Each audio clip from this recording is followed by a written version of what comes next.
नमस्ते दोस्तों, जोहार। मैं अभिषेक चक्रवर्ती आप सभी का फिर से अपने यूट्यूब चैनल पर स्वागत करता हूं। दोस्तों आज की इस वीडियो हम लोग क्लास 9 का सोशल साइंस का आंसर की देखने वाले हैं। तो चलिए दोस्तों बिना किसी तरह के वीडियो को स्टार्ट करते हैं। चैनल पर नए आए तो चैनल को जरूर सब्सक्राइब कर लीजिएगा और लास्ट में कमेंट करके बताइएगा कि आपका कितना सही हुआ है। ठीक है, तो पहला क्वेश्चन हम लोग देख सकते हैं दोस्तों, क्या पूछा गया है। फ्रांस की मुद्रा की इकाई लिब्रे, फ्रांस की मुद्रा की इकाई लिब्रे को किस वर्ष समाप्त कर दिया गया। तो इसका करेक्ट आंसर हो जाएगा दोस्तों 1749। ऑप्शन नंबर 4 जो होगा आपका करेक्ट हो जाएगा। अगले क्वेश्चन पर चलते हैं दोस्तों, क्या पूछा गया। फ्रांसीसी सरकार करों में वृद्धि के लिए बाध्य क्यों हो गई थी। ठीक है, तो दोस्तों इसका करेक्ट आंसर होगा, जो भी आप ऑप्शन देख रहे हैं यहाँ पे 1 2 3 4 चारों ऑप्शन करेक्ट है, तो इनमें से सभी जो होगा बिल्कुल करेक्ट हो जाएगा। अगले क्वेश्चन पे चलते हैं दोस्तों, क्या पूछा गया।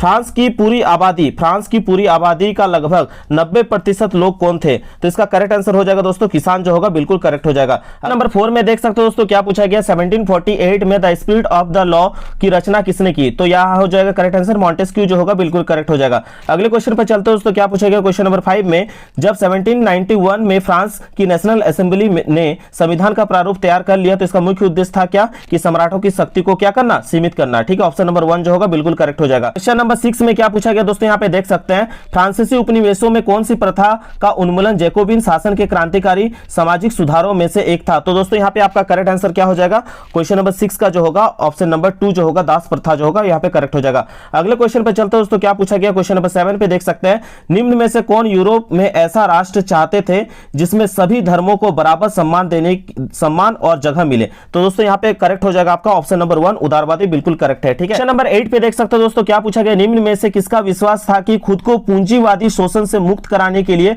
मजदूरों को एक अत्यंत भिन्न किस्म का समाज बनाना होगा। तो आप सभी जानते हैं इसका करेक्ट आंसर होगा कार्ल मार्क्स जो होगा बिल्कुल करेक्ट होगा। ठीक है, अगले क्वेश्चन पे चलते हैं दोस्तों, क्या पूछा गया। क्वेश्चन नंबर 9 में फिनलैंड, लताविया, लिथुआनिया, एस्टोनिया और पोलैंड के कुछ हिस्से किस साम्राज्य के अंग थे। ठीक है, तो पोलैंड के कुछ हिस्से किस साम्राज्य के अंग थे दोस्तों, ये आपका करेक्ट आंसर हो जाएगा। क्वेश्चन नंबर 9 का बिल्कुल रूसी जो है साम्राज्य का अंग था। ठीक है, क्वेश्चन नंबर 10 में देख सकते हो दोस्तों, क्या पूछा गया। मार्क्स के विचारों को मानने वाले समाजवादियों ने 1898 में किस पार्टी का गठन किया। तो ऑप्शन नंबर 2 बिल्कुल करेक्ट हो जाएगा, Russian social democratic workers party जो होगा यहाँ पे करेक्ट हो जाएगा। क्वेश्चन नंबर 11 में देख सकते हो दोस्तों, क्या पूछा गया। 1914 में 2 यूरोपीय गठबंधनों के बीच युद्ध छिड़ गया। एक खेमे में जर्मनी, ऑस्ट्रिया और तुर्की थे, तो दूसरे खेमे में कौन कौन से देश थे। तो यहां पे आपका करेक्ट आंसर हो जाएगा 11 का दोस्तों, यहां पे ऑप्शन नंबर 1 बिल्कुल करेक्ट होगा, फ्रांस, ब्रिटेन व रूस। ठीक है, चलिए अगले क्वेश्चन पे देख लेते हैं, क्या पूछा गया। क्वेश्चन नंबर 12 पे पूर्व देशांतर रेखा जो भारत की मानक यमंतर रेखा मानी जाती है। ठीक है, मानक यमंतर पूछा गया दोस्तों, यहां पे ध्यान देना है,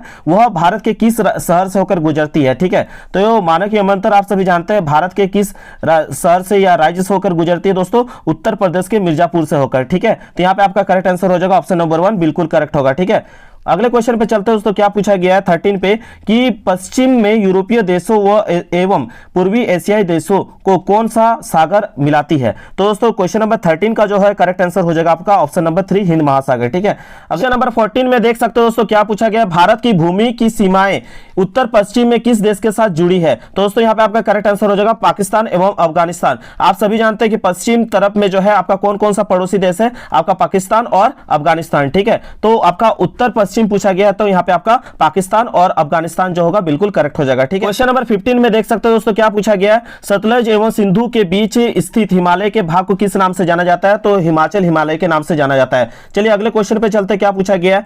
पटकई, नागा, मिजो तथा मणिपुर निम्न में से किनके नाम है। तो दोस्तों किनके नाम है। क्वेश्चन नंबर 16 का जो है करेक्ट आंसर हो जाएगा आपका पहाड़ियों के नाम है। ठीक है, तो यहाँ पे आपका ऑप्शन नंबर 4 जो होगा बिल्कुल करेक्ट हो जाएगा। क्वेश्चन नंबर 17 में क्या पूछा गया दोस्तों, यहाँ पे देख सकते हैं भारत का उत्तरी मैदान जो जलोढ़ मृदा से बनी है उसका निर्माण किन नदियों के द्वारा हुआ है। तो दोस्तों यहाँ पे आपका करेक्ट आंसर हो जाएगा क्वेश्चन नंबर 17 का ऑप्शन नंबर 3 सिंधु, गंगा और ब्रह्मपुत्र। ठीक है, चलिए अगले क्वेश्चन पे चलते हैं, क्या पूछा गया। क्वेश्चन नंबर 18 पे देख सकते हैं किन कारणों से भारत का उत्तरी मैदान कृषि की दृष्टि से सर्वाधिक उत्पादक क्षेत्र माना जाता है। तो दोस्तों इसका करेक्ट आंसर हो जाएगा ऑप्शन नंबर 4 बिल्कुल, यहाँ पे जितने भी ऑप्शंस दिए गए वो सभी जो है करेक्ट होगा। ठीक है, चलिए अगले क्वेश्चन पर क्वेश्चन नंबर 19 देख सकते हैं, क्या पूछा गया। मानसरोवर झील किस देश में स्थित है। तो यहाँ पे आप सभी जानते हैं मानसरोवर झील किस देश में स्थित है दोस्तों, तिब्बत में। ठीक है, चलिए अगले क्वेश्चन पे चलते हैं, क्या पूछा गया। यहाँ पे देख सकते हैं कि सतलज, ब्यास, रावी, चेनाब तथा झेलम आपस में मिलकर पाकिस्तान के मिठानकोट के पास किस नदी में मिल जाती है? तो दोस्तों आप सभी जानते हैं किसमें मिल जाती है, सिंधु नदी में। ठीक है, यहाँ पे ऑप्शन नंबर 2 जो होगा बिल्कुल करेक्ट होगा। अगले क्वेश्चन पे चलते हैं दोस्तों, क्वेश्चन नंबर 21 पे क्या पूछा गया, कश्मीरी घाटी का प्रसिद्ध झील का नाम क्या है? तो डल झील जो होगा यहाँ पे करेक्ट हो जाएगा। अगले क्वेश्चन पे चलते हैं, क्वेश्चन नंबर 22 पे झीलों के निर्माण से क्या लाभ होता है? तो झीलों के निर्माण से जो है क्या लाभ होता है? ऑप्शन नंबर 4 जो होगा बिल्कुल करेक्ट होगा। जितने भी ऑप्शंस दिए गए वो सभी यहाँ पे करेक्ट है। क्वेश्चन नंबर 23 में क्या पूछा गया है, निम्न में से शासन का एक ऐसा रूप कौन सा है जो इसमें शासकों का चुनाव लोग करते हैं? ठीक है, तो यहाँ पे आप सभी जानते हैं शासकों का चुनाव यदि लोग करते हैं, जनता करते हैं, तो उसे क्या कहते हैं? लोकतंत्र। ठीक है, तो यहाँ पे आपका क्वेश्चन नंबर 23 का ऑप्शन नंबर 1 बिल्कुल करेक्ट हो जाएगा। अगले क्वेश्चन पे चलते हैं दोस्तों, क्वेश्चन नंबर 24 पे क्या पूछा गया है, 2002 में वर्ष 2002 में पाकिस्तान के किस राष्ट्रपति द्वारा लीगल फ्रेमवर्क ऑर्डर के जरिए वहां के संविधान को बदल डाला गया? तो दोस्तों यहाँ पे आपका करेक्ट आंसर हो जाएगा 24 नंबर का जो होगा आपका ऑप्शन नंबर 3 परवेज मुशर्रफ। ठीक है, नंबर 25 में क्या पूछा गया दोस्तों, यहाँ पे देख सकते हैं लोकतंत्र के विपक्ष में दिया गया एक तर्क निम्न में से कौन सा है? यानी लोकतंत्र के उल्टा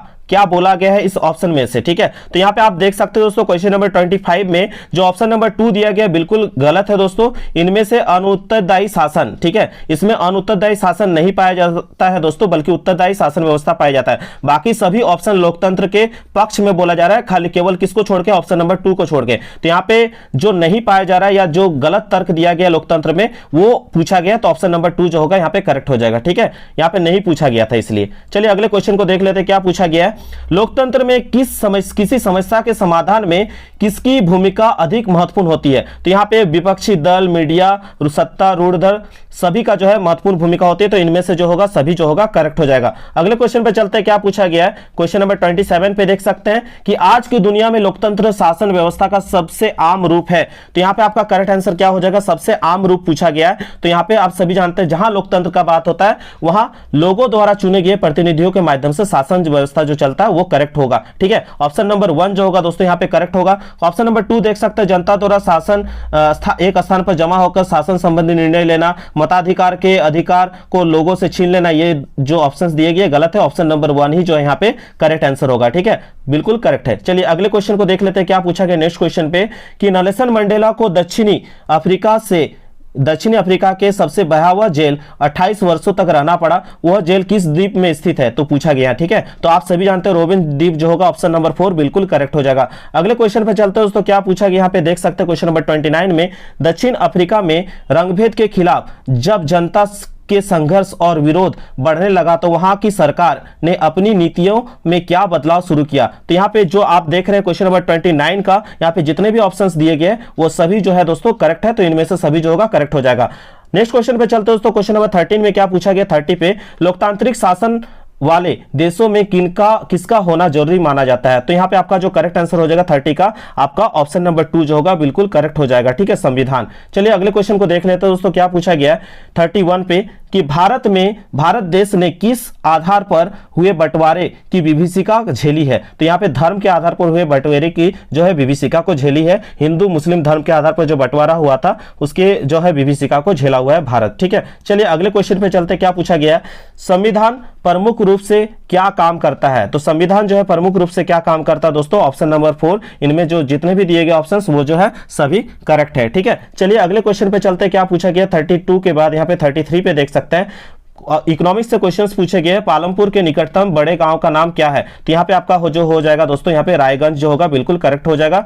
ठीक है, उसके बाद दोस्तों यहाँ पे अगले क्वेश्चन पे चलते हैं हम लोग, क्या पूछा गया भूमि मापने की इकाई क्या है? तो भूमि मापने की इकाई को क्या कहते हैं दोस्तों? हेक्टेयर कहते हैं। ठीक है, नेक्स्ट क्वेश्चन पे चलते हैं दोस्तों, क्या पूछा गया भारत के गांव में उत्पादन की प्रमुख विधि क्या है? तो भारत के गांव में उत्पादन की प्रमुख विधि क्या है? खेती। ठीक है, चलिए अगले क्वेश्चन पे चलते हैं, क्या पूछा गया यहाँ पे देख सकते हैं क्वेश्चन नंबर 36 पे पूछा गया लघु विनिर्माण, परिवहन, दुकानदारी, डायरी किस प्रकार की क्रिया है दोस्तों? तो यहाँ पे आपका हो जाएगा ऑप्शन नंबर 1 गैर कृषि क्रियाएं हैं। ठीक है, चलिए नेक्स्ट क्वेश्चन पे चलते हैं 37 पे, क्या पूछा गया आर्थिक विकास की दृष्टि से कौन सर्वाधिक महत्वपूर्ण है? तो आर्थिक विकास की दृष्टि से दोस्तों ऑप्शन नंबर 2 जो होगा यहाँ पे करेक्ट हो जाएगा, मानवीय पूंजी जो होगा यहाँ पे आपका करेक्ट हो जाएगा। ठीक है, नेक्स्ट क्वेश्चन पे चलते हैं, क्या पूछा गया देख सकते हैं यहाँ पे निम्न में से कौन से कारक जनसंख्या की गुणवत्ता को बढ़ाता है? तो यहाँ पे आपका करेक्ट आंसर हो जाएगा 38 का जो होगा यहाँ पे ऑप्शन डी, इनमें से सभी साक्षरता दर, लोगों का स्वास्थ्य, कौशल निर्माण, ये सभी जो है जरूरी है। ठीक है, तो ऑप्शन नंबर डी करेक्ट हो जाएगा। अगले क्वेश्चन पे चलते हैं 39 पे, क्या पूछा गया